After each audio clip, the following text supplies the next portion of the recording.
你来了，我在这儿。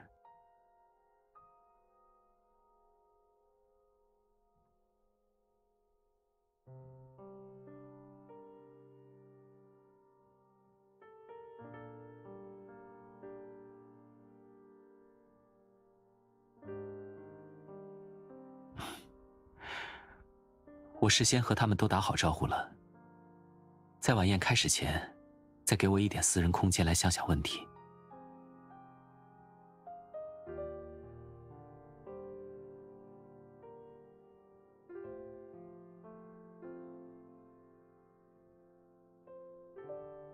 并不是发言稿。对了，我麻烦你下午去取的东西。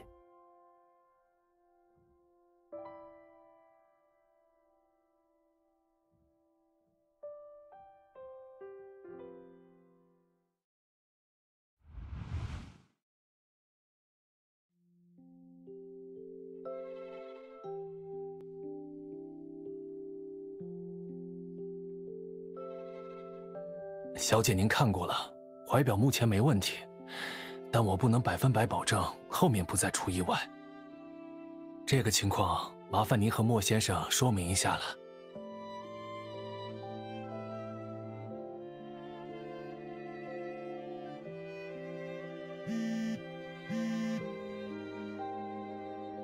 喂，是我。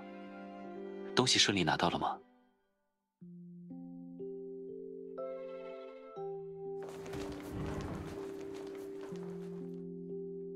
我这里是不是有些吵？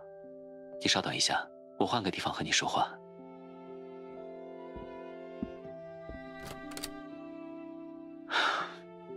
好了，我已经找了个安静的地方。老板和你说什么了？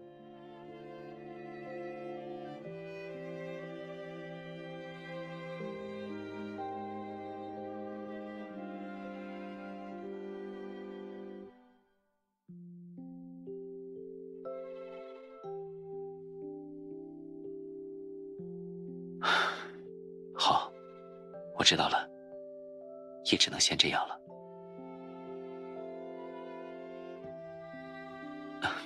倒也不用，老板修手表的手艺已经是市里最好的了。至于我会对他比较上心，是因为这块怀表是我刚到未名市建立研究中心时找人定制的，现在用久了，最近总会走走停停，所以才找人来修理。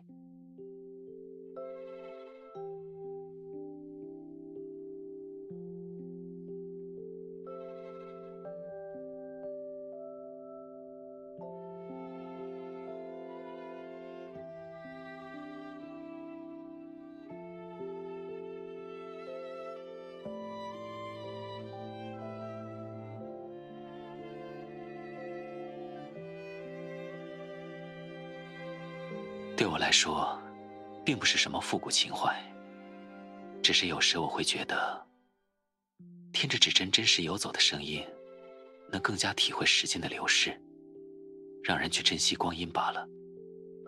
而且说来也很有趣，在第一次与你见面前，我也正看着怀表在记录时间。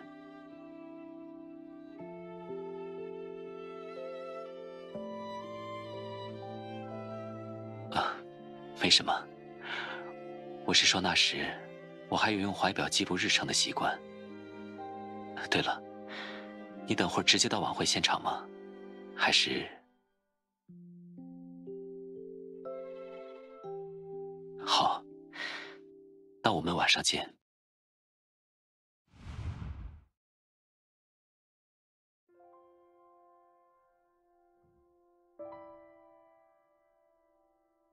晚宴马上就要开场了，我们一起过去吧。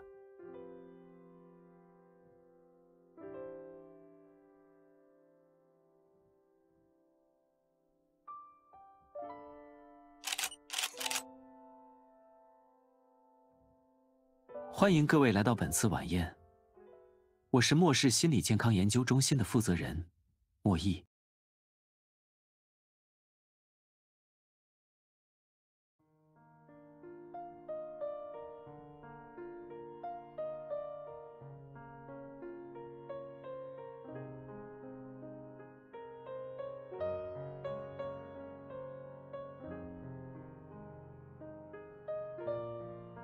该说的在一开始我已经都说了，而且他们之间彼此都很熟悉，并不需要我从旁作陪。反而是你，我还担心今天我一直在忙晚宴的事，会不会让你觉得有些被冷落？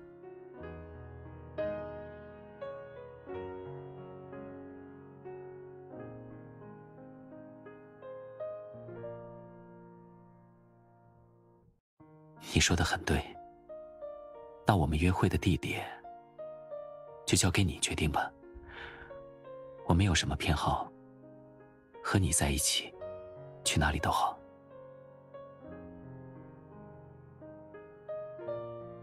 我不否认这是我们提议约会的初衷，但你明明也知道，这只是一个借口而已。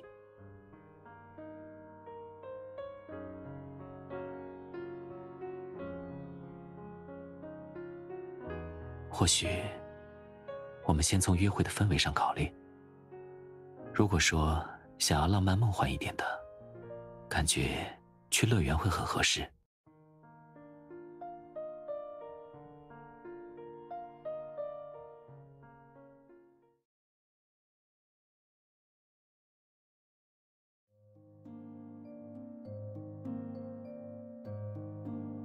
那就这么定了，我很期待。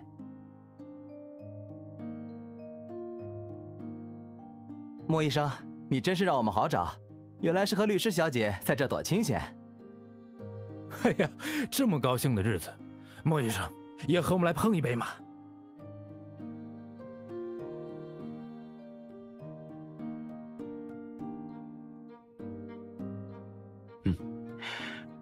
这几年辛苦你们了，让我们一起庆祝今晚。耶！干杯！干杯！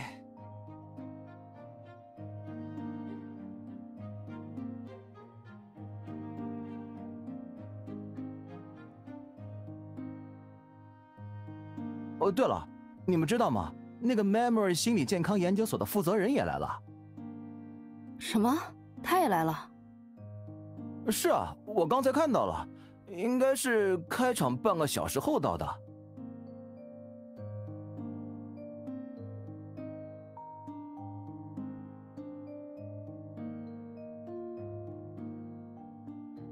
Memory 心理健康研究所是业内另一个非常知名的研究机构，他们主攻儿童心理学，发过多篇国际顶刊，也拿过很多奖。或许是因为 Memory 的负责人 Randy 与我年纪相仿，生活经历也有部分类似的地方，所以业内很多人经常会把我们两个以及我们所带的团队拿来比较。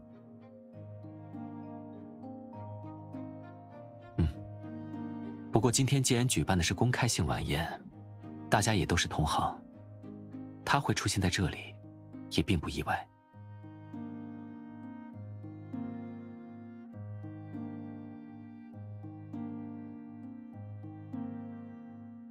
要我说，他肯定是来打探我们下一步要做什么新的细分课题的。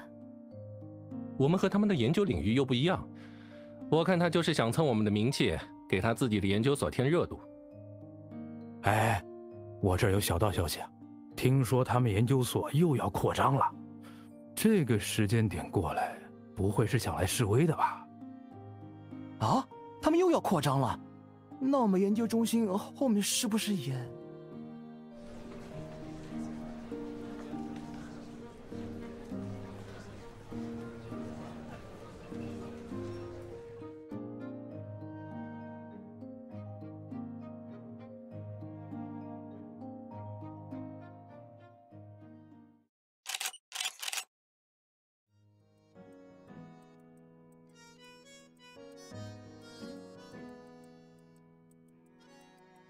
放心，我会妥善处理的。你好，我是莫毅，莫氏心理健康研究中心的负责人。莫先生好，我叫 Randy， 负责 Memory 心理健康研究所。久闻大名，感谢你不远万里到场来参加我们的晚宴。再远也要过来瞻仰瞻仰啊！心理学领域拿到克拉克奖的，你们可是第一个。祝贺你们能获得这份荣誉。谢谢你的祝贺，这是我们研究中心集体努力的结果。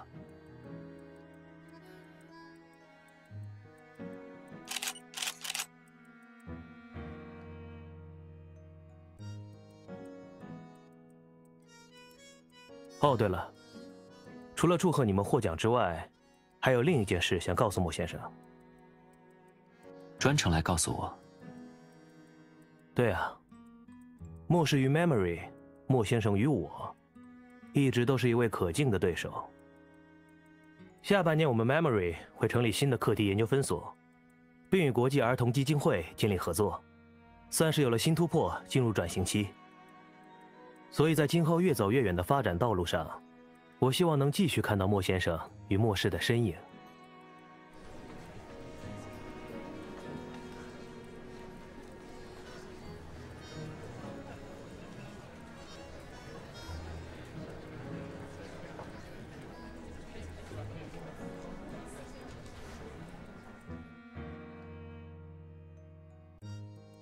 莫先生，您现在方便回应一下刚才 Randy 先生所说的话吗？请问莫氏心理健康研究中心在获奖后有什么打算？也会进行规模扩张吗？关于媒体问答环节，我想早已结束。这些问题，我暂时不发表任何个人意见。距离晚宴结束还有一段时间，希望各位尽情享受。莫先生，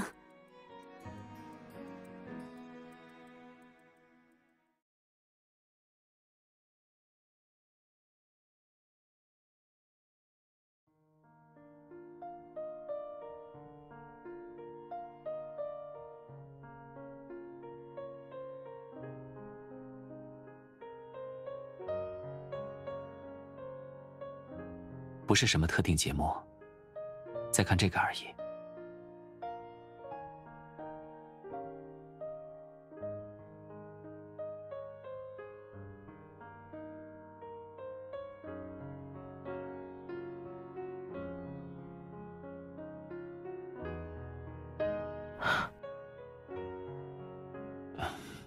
我的心思总是瞒不过你。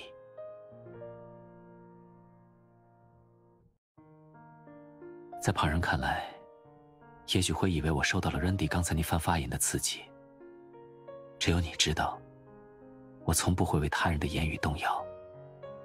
是我自己，自始至终，为研究中心未来去往哪里而困扰。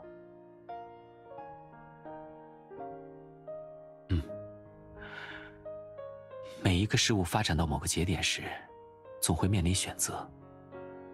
随着研究中心日益变化、进步，其实我很早就开始思考，它未来的状态应该是什么样。只是还没等我完全想清楚，我们就拿了克拉克奖，比我预想中提前抵达了这个需要选择的节点。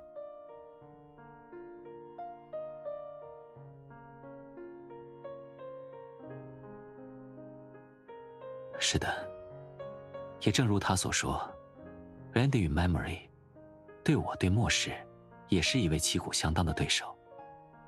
他既然有先行的发展计划，那我就可以把他作为一个可观察的对象，然后通过他们的计划与研究中心实际情况做对比，看这样的发展道路是否可行。至少，我原本确实是这么想的。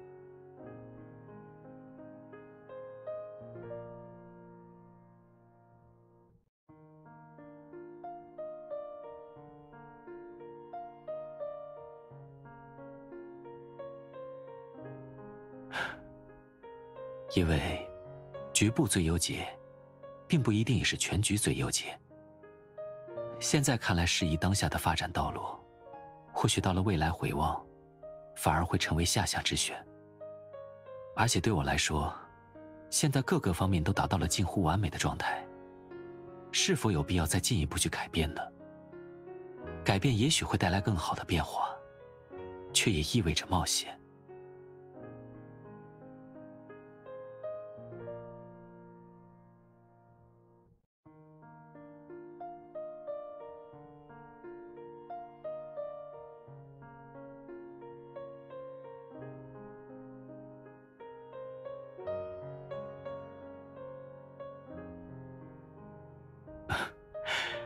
的确都是改变，也都很好。但拿我们的关系来与研究中心的事类比，我总觉得这两者不能一概而论。更何况，你是特殊的。一开始遇见你的时候，我就……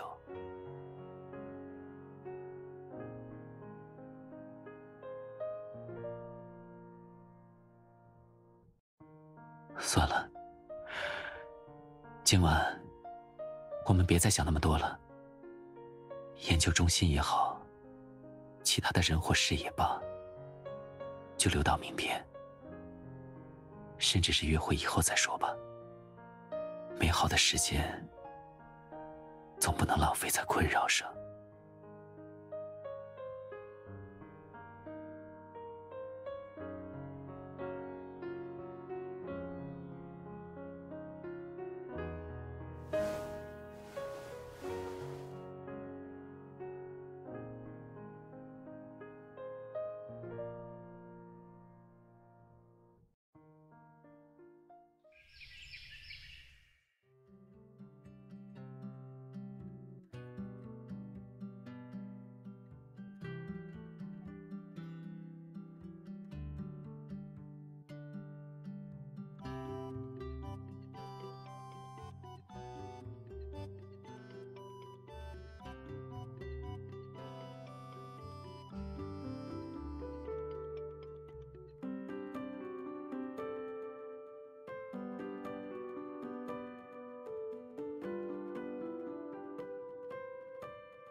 什么太快了？而且你起来怎么不叫我？是醒了以后想把我抛下吗？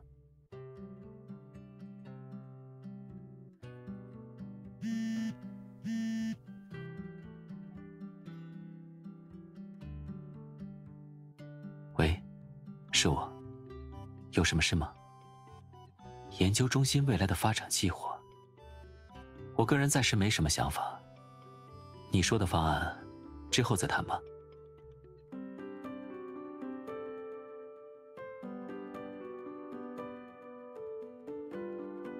是研究中心一个比较重要的合作方，他已经听说了昨晚的事，所以想借这个机会和我聊聊后面。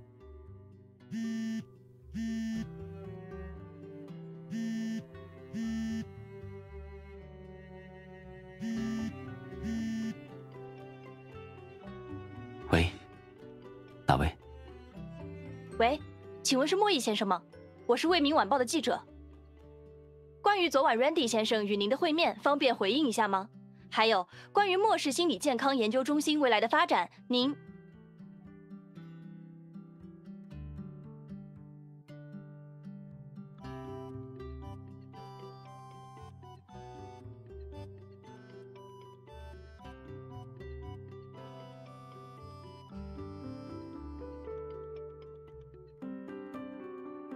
在举办晚宴之前，我也没预料到会变成现在这样。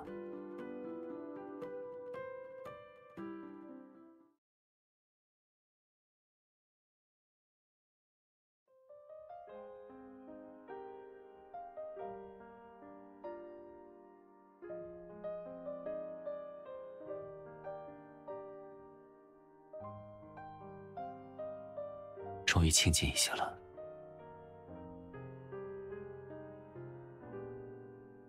也许对他们来说，往往这种纠缠的过程，最能令人自我感动吧。自以为是在寻找着什么真相。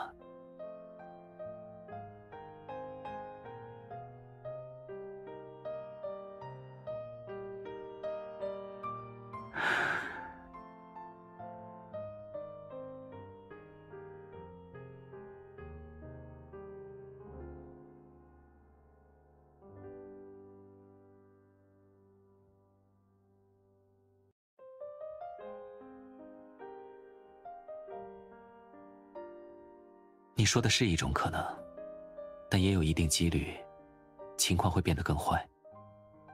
无论如何，尽早做出回应是最好的选择。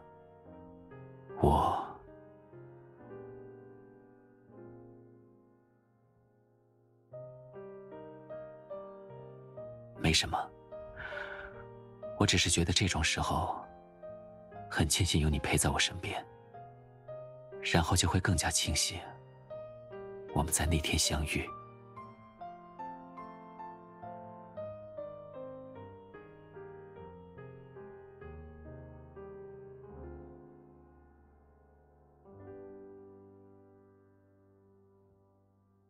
好，听你的。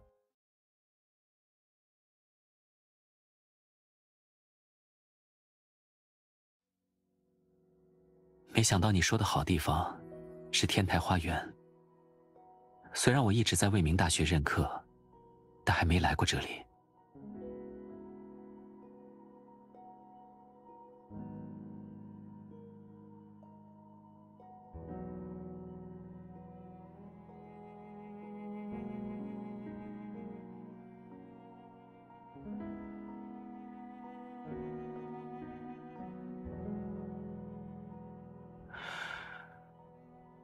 确实，待在这里，能让人感受到心灵上的安宁。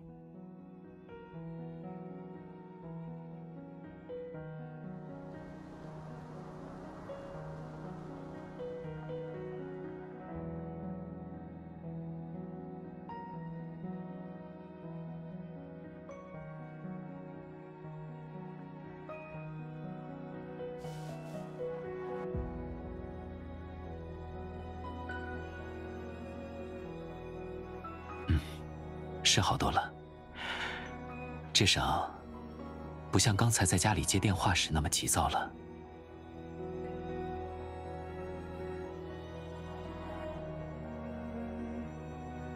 还是没有。虽然脑海里出现了一些碎片式的灵感，但没过多久，我又会下意识地否定它们。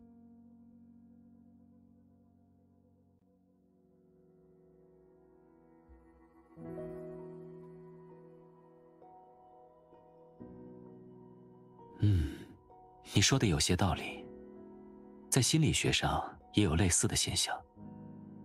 太过看重某一件事，却往往会出现差错，无法做好。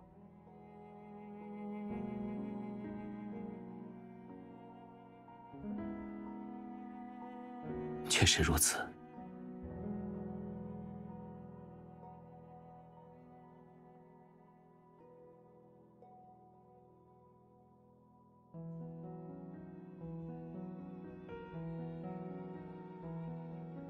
当初，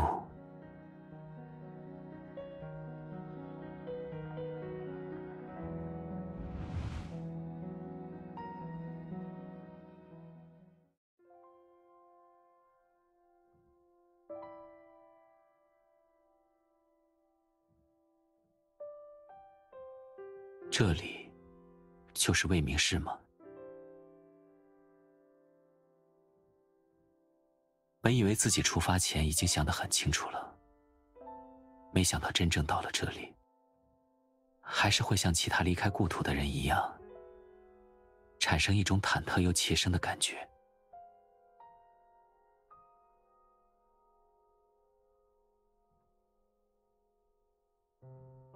无论如何，新的生活就要开始了，我总该自己把握住方向。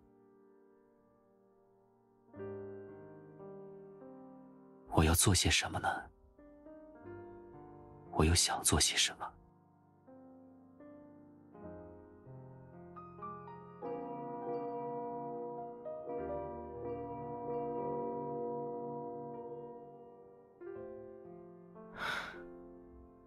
我知道了，我要做的事情是能经得起时间考验，也能在光阴中检验自己的内心。不仅要他们能看到，更要我自己能看清。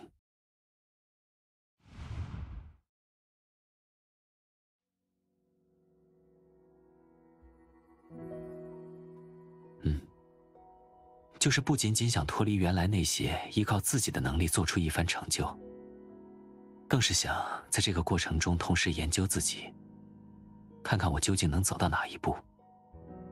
所以在那天之后，我就决定了要建立末世心理健康研究中心。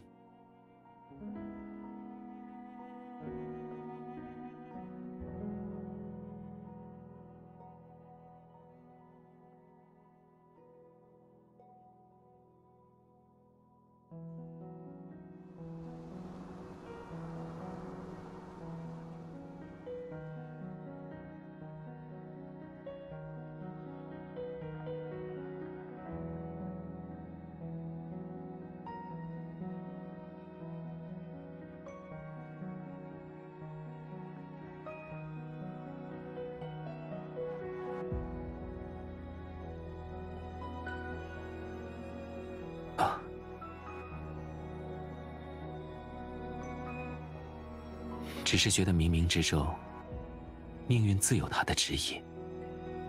我原以为拿到克拉克奖，是提前到达了某种节点。现在看来，说不定这一切都是刚刚好。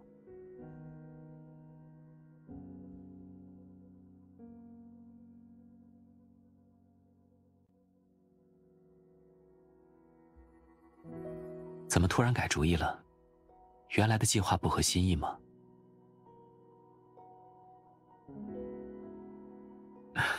当然好。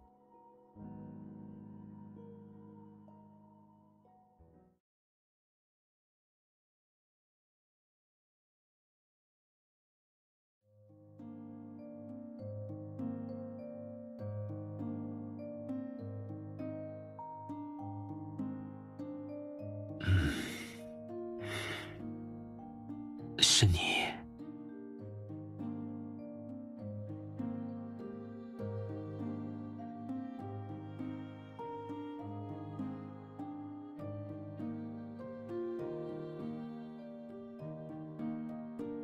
因为我给他们放假了。上午和你散完心以后，我就觉得我需要一段完全不受干扰的时间来认真思考。来研究中心处理完围在门口的媒体后，就干脆通知他们，接下来对外休业几天，暂停接待访客与病人。原本是想趁着这个时间，再看看研究中心这几年的业务情况的，只是没想到后面睡着了。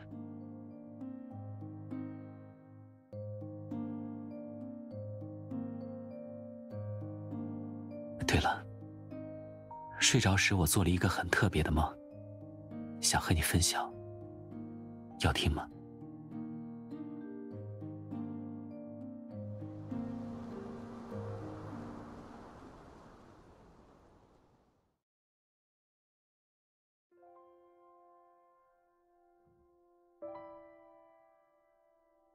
梦里的我进入了一所迷宫，我环顾四周，觉得眼前的所见不可思议，却又真实的让人无法怀疑。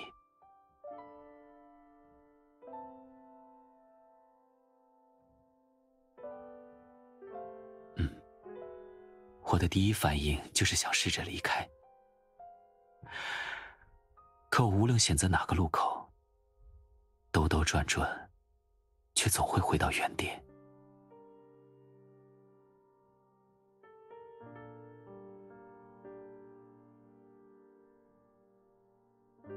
我那时一度觉得，我好像会永远被困在这里。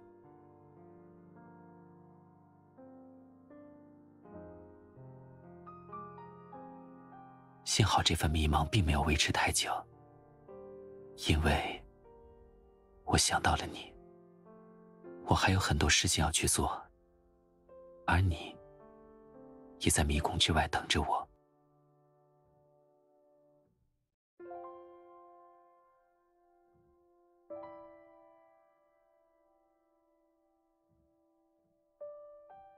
我也不知道我在梦里走了多远，只是觉得无论花多久时间，我一定可以找到出口，避开这座迷宫。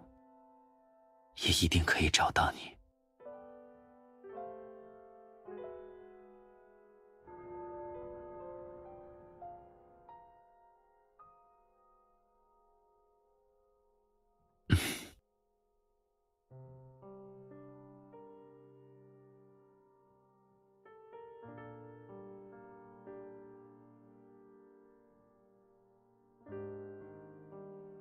原来一直都是你，是你要带我走出这里。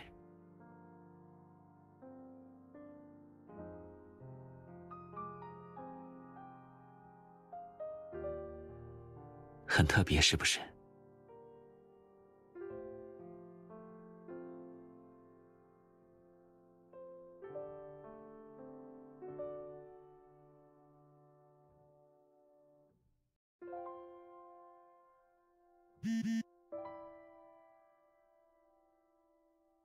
怎么了？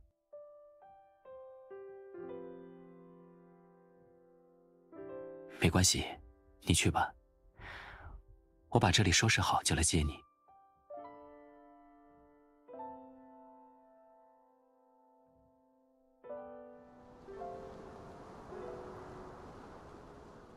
又是时间，而且还偏偏是你和我相遇的那一刻。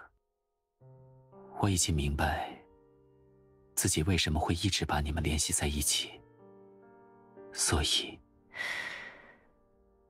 这就是你给我的另外的答案吗？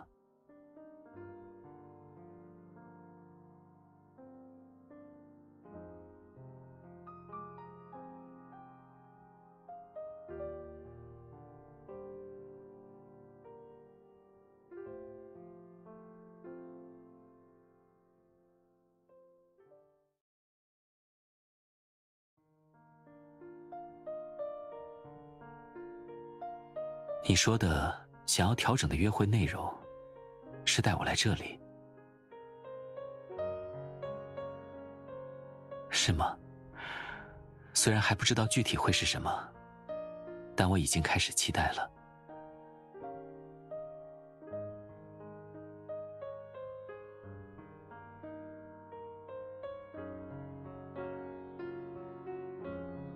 如果我没猜错，你是打算对我进行一场心理疗愈？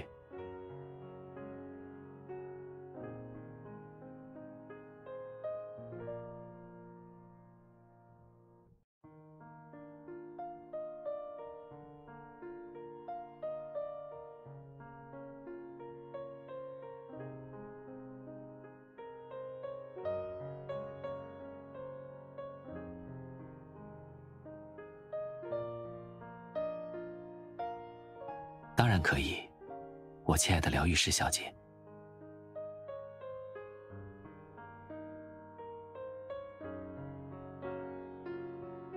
我已经准备好了，接下来就听你的指挥了。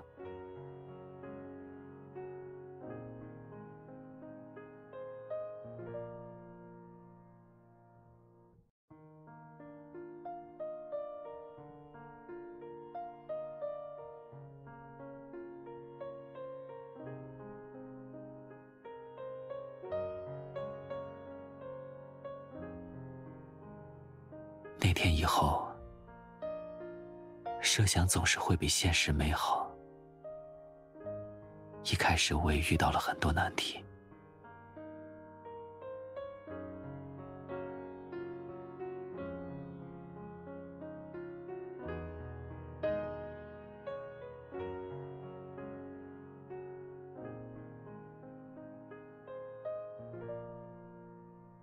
并不辛苦。这些都是我应该付出的，但时隔这些年能听到你这句，我很满足。在那之后的几年里，研究中心顺利发展着，并没什么波澜。我忙于研究中心的运转，时常为课题费心，生活步入了正轨。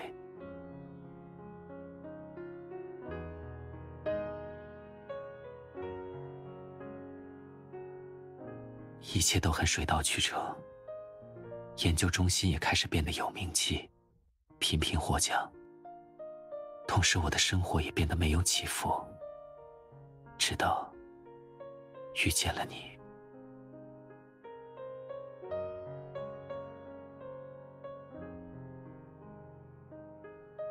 你很特别，我第一眼就想向你靠近，也会涌起冲动，想把你拉进我的世界，让你看看我都在做些什么。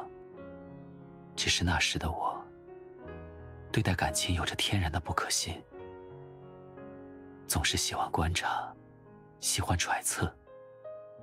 后来我有时也会想，如果当初我没有那么多犹豫或试探，我们会不会在一起的更早一些？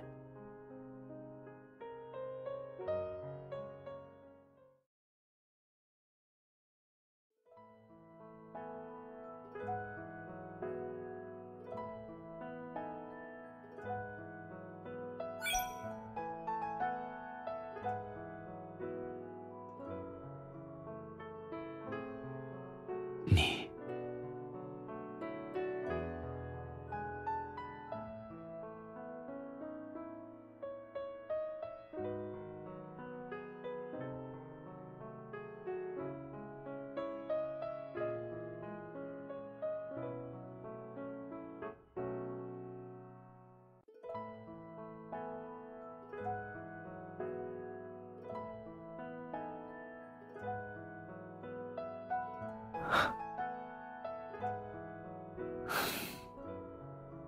原来在很早很早之前，我们就有很像的地方。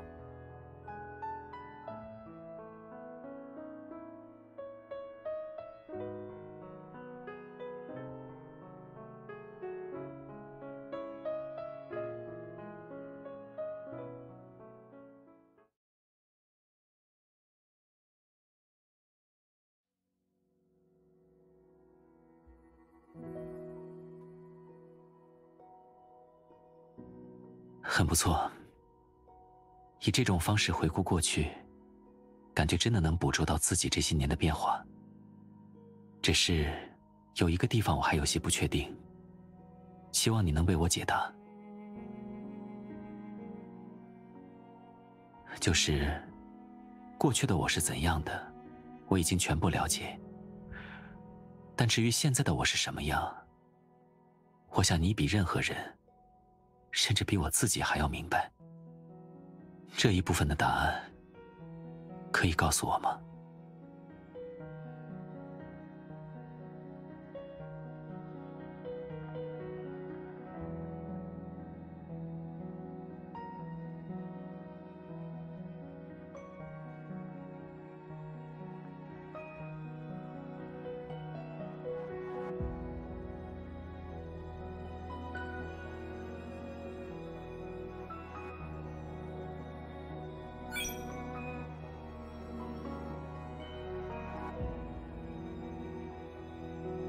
什么？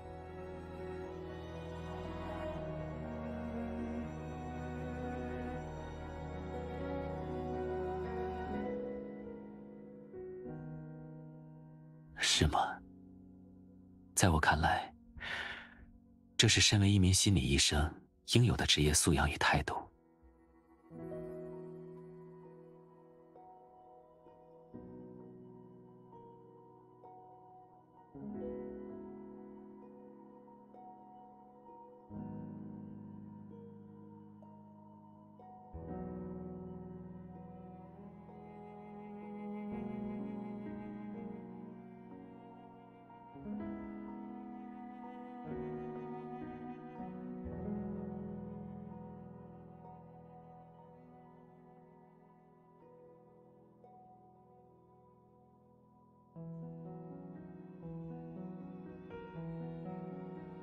最完美的我，你对现在的我评价这么高，你对我来说，何尝不是呢？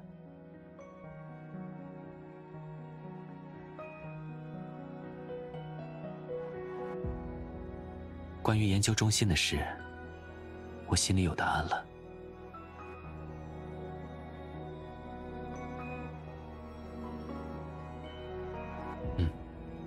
说来也很巧，你刚才所说的一些话，和我设想的有些地方很像。你说到了我的变与不变，研究中心的未来也存在这两部分。它绝不会盲目的扩大规模，来追求更多项目的合作，这是不变。而改变的是，我会在现有的研究方向上结合一些对积极情绪的探究，以及与法律方面的课题融合。还以为你不会那么惊讶的，你明明知道我的改变是因你而起，我也将会永远与你走下去。办研究中心的未来，我自然会想加入与你有关的事。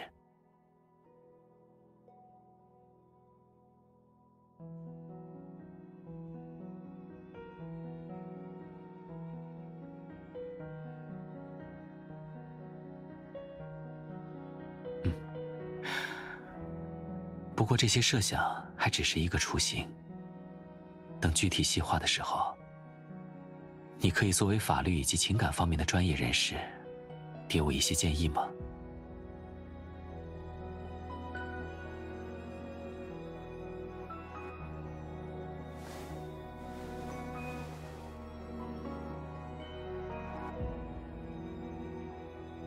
今天的约会感觉真的很特别。当然，我觉得很好，也很难忘。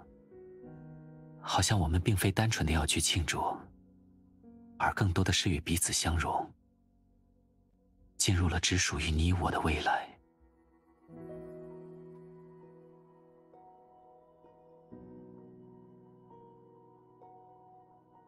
亲爱的，我的烦恼已经解决了。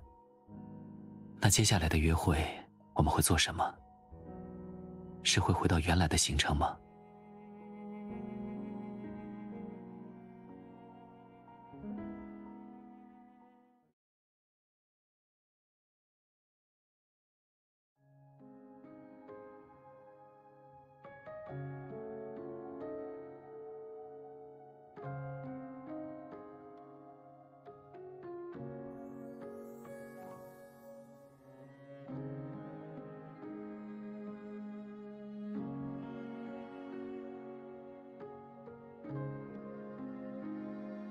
烟花已经看完了，要回去了吗？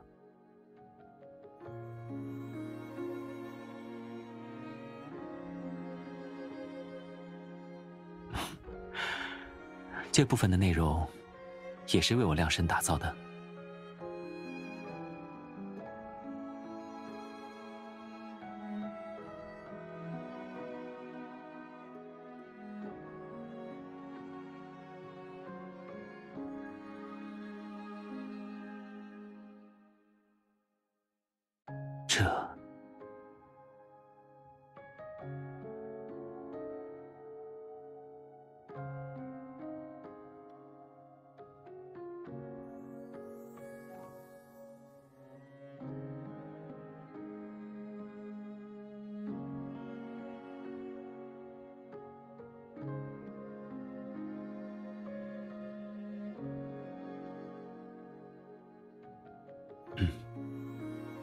那我们一起走吧。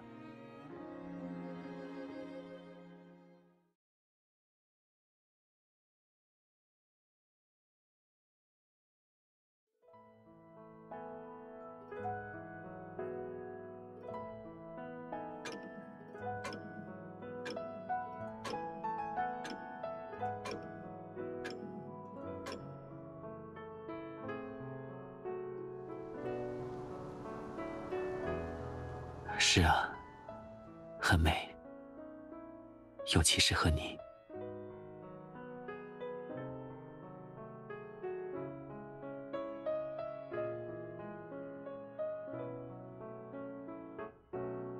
怎么会呢？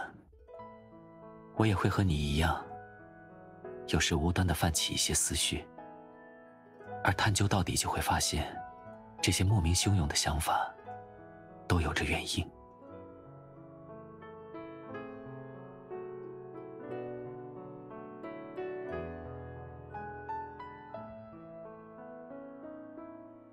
我是说，之前在考虑研究中心的事情时，我也会像你刚才说的那样，莫名产生一些想法，总是会无端地回忆起第一次见到你的场景。我也疑惑过，这并不是同时发生的事，为什么我会无意识地产生联想？后来，我终于明白了其中的原因。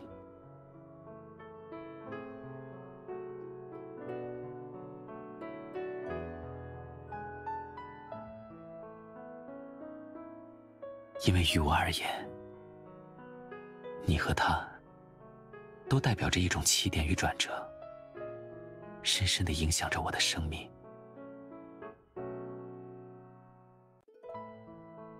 无论对哪个人来说，事业与感情都是生命中最重要的组成部分，而我却得到了上天眷顾，这两者都拥有了最完美的结果。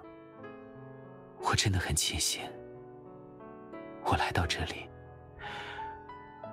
也在那天遇见你。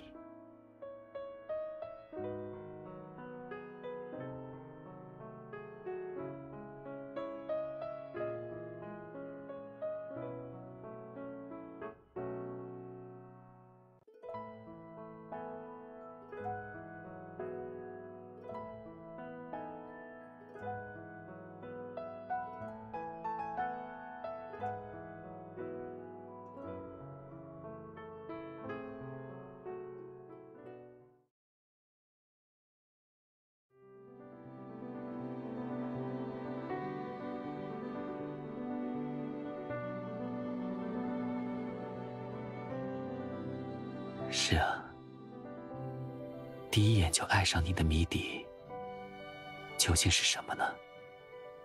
我也曾无数次地询问过我的内心。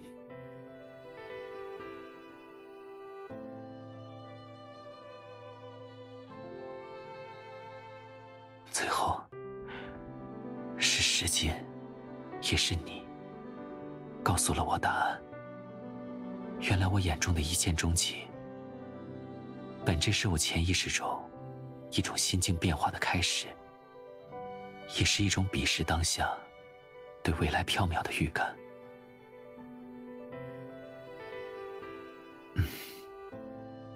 我见到你的第一眼，就觉得你很特别，想要靠近。那份预感告诉我，你是我从未遇见过的美好，而有你所在的未来，是我可以去尝试的一种改变。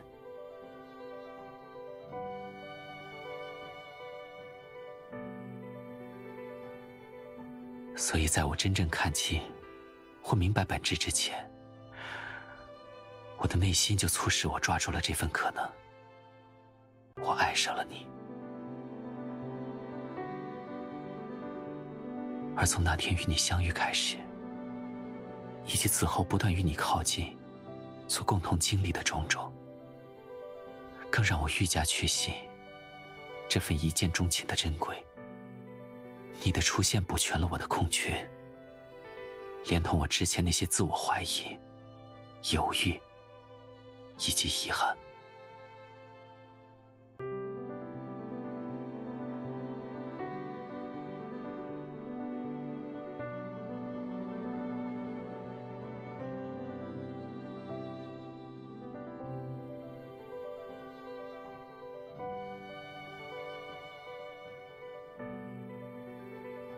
除了一见钟情的答案，我还有一件事想告诉你。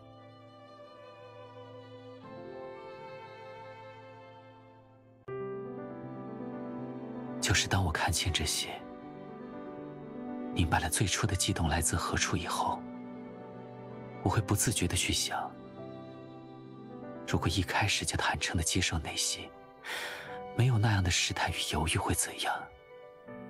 一定会更热烈吧，也更能让你感受到我。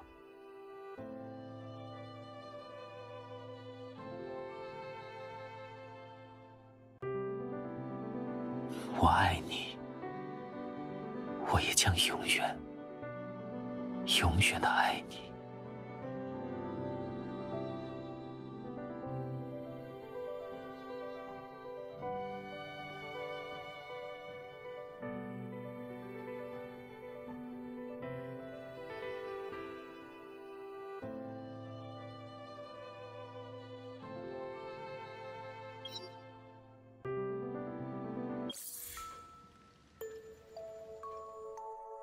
我现在觉得，如果它永远停在与你真真正正一见钟情的这一刻，也很好。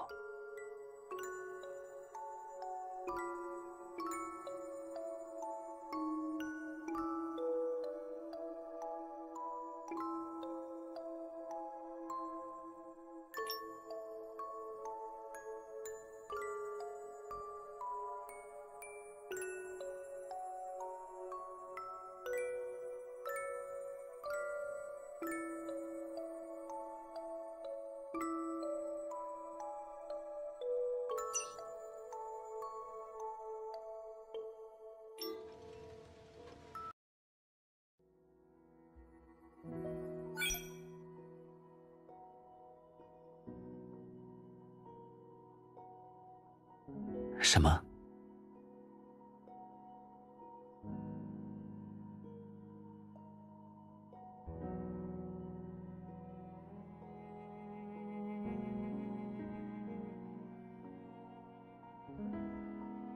你不需要觉得庆幸。你知道的，能使我有这样变化的那个人，是你。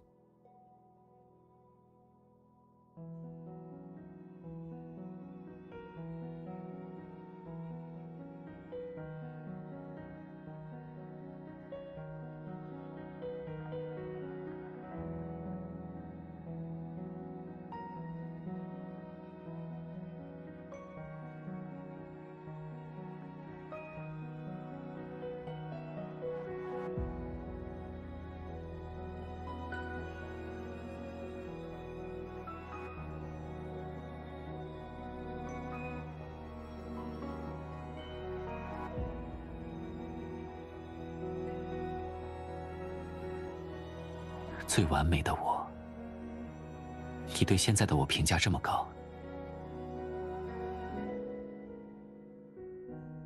你对我来说，何尝不是呢？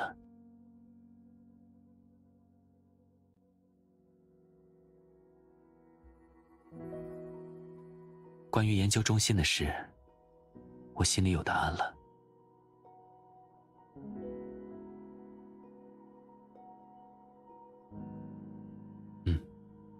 说来也很巧，你刚才所说的一些话，和我设想的有些地方很像。